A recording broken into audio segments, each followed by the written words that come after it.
Good morning, everyone. I am Haja Wurie.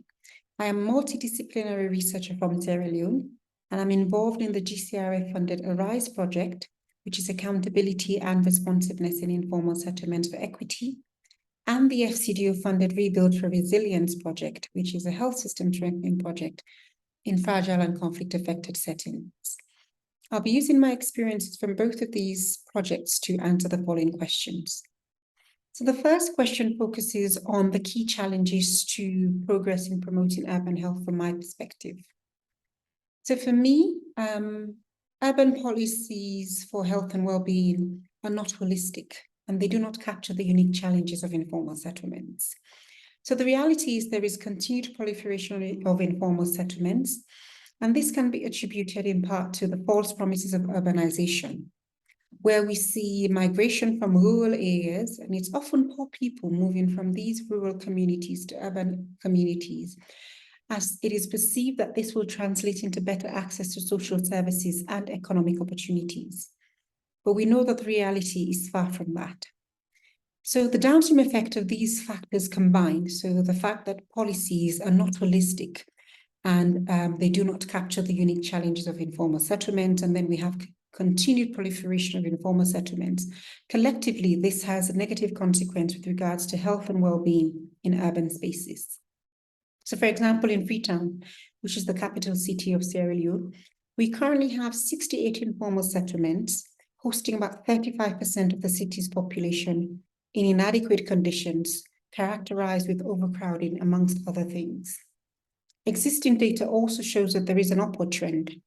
And if you take into account the current economic challenges that we're all faced with, it's easy to see why there will be more and more people bound to seek greener pastures in cities.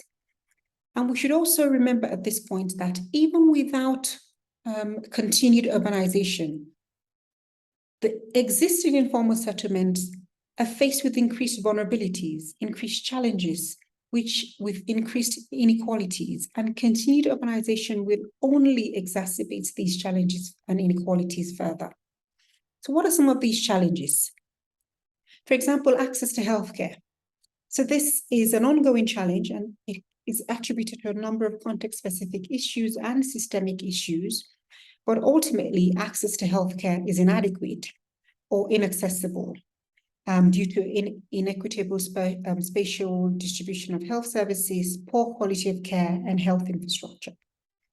So what we see a shift in their health-seeking behavior, where they move from the formal sector to the informal sector, because the informal sector is there, it's readily available. So this shift is a challenge if under normal circumstances, when you think about health and well-being in general. But then in the face of what we're faced with in recent times, so health shocks, using, for example, COVID as a reference point, this becomes even more of a challenge. For example, vaccination. Vaccination against COVID is a major tool in the fight against the spread of the virus. But then, as I said earlier, those living in informal settlements, their health-seeking behavior has shifted from the formal to the informal, and vaccination falls under the formal sector. And evidence has shown that for informal settlements, there should be targeted messages to improve vaccine awareness, acceptability, and uptake. And then if we look at access to basic services, access to water, access to clean water is an ongoing challenge for those living in informal settlements. They're often not connected to the national supplier.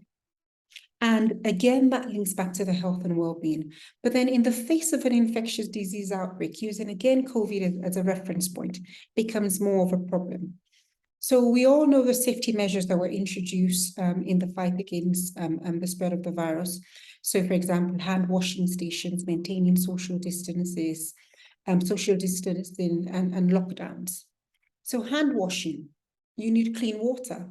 So how are people living in informal settlements expected to wash their hands regularly when they do not have access to clean water? Maintaining social distancing goes back to the point I made earlier about overcrowding. So that would be a luxury for those living in informal settlements.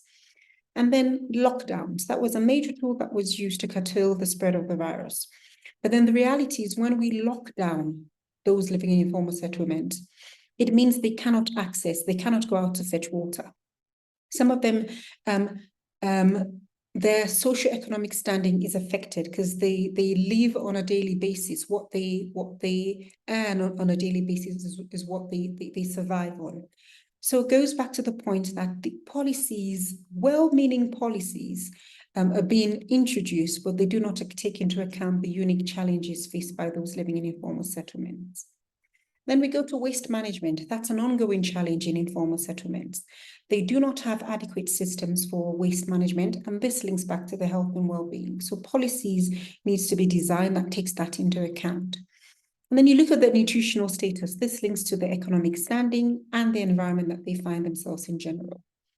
So therefore, it is important that we engage in research to generate the much needed evidence to inform policy and practice, ensuring that accountability is provided, community ownership is provided, and this will empower communities to advocate for their health and well-being needs in an inclusive manner. The next question looks to provide insights of community of practice, network, or programs that I'm involved in. See, the ARISE study that I mentioned earlier uses approaches to enhance accountability, improve health and well-being of poor, marginalized people living in informal urban settlements. We do so by collecting data, building capacity within informal settlements by using core researchers. So these are researchers that were selected from within the informal settlements that we're working with. So they help us with data collection, data analysis, and we build their capacity using those approaches. And we also empower those living in informal settlements to understand their challenges with regards to their health and well-being, and also to navigate through these challenges by linking them with the decision makers. This approach is highly participatory, something we've also used as part of the Rebuild for Resilience study. And the approach includes to map the current situation, identify leverage points, co-create solutions with the communities, and that goes a long way with in supporting community ownership and sustainability, and implementing these solutions that have been co-created, allowing for reflections from the learning cycle. As part of the ARISE Project's Responsive Fund, we also supported the COVID response in Sierra Leone by working in the informal settlements that we're currently working in to provide hand washing stations and also sensitization on the vaccines to increase uptake of the vaccine. So the third question is looking at what is my view as to what are the gaps in action and supporting research, information, and policy.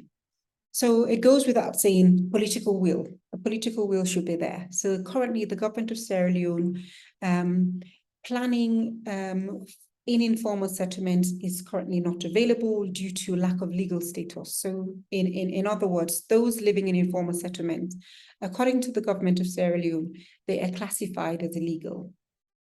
Secondly, we need more research to provide the evidence of the challenges that they face. And this will change how national development plans and health policies are designed to ensure that they recognize the unique challenges faced by those living in informal settlements and develop a clear agenda with the right stakeholders at all levels, so at national, at community level, through a multi-sectorial lens, and being intentional in addressing these challenges. For example, statistics, data available at Statistics Sierra Leone. So Statistics Sierra Leone is the national body which collects and analyzes data to support informed decision-making and discussions with the government and other stakeholders, as well as the wider national and international community. But currently, data that we have within Statistics Sierra Leone is not disaggregated for informal settlements. So how can we plan for informal settlements if we do not have the data available to plan for them effectively? And the final question talks about what do I think could be gained from joining or expanding or linking communities of practice. So it goes without saying there is power in numbers. This will create knowledge sharing platforms wherein collective voices working together to transform health and well-being in informal settlements through the gender equity and social justice and inclusion lens can be heard, and most importantly, listened to. Thank you.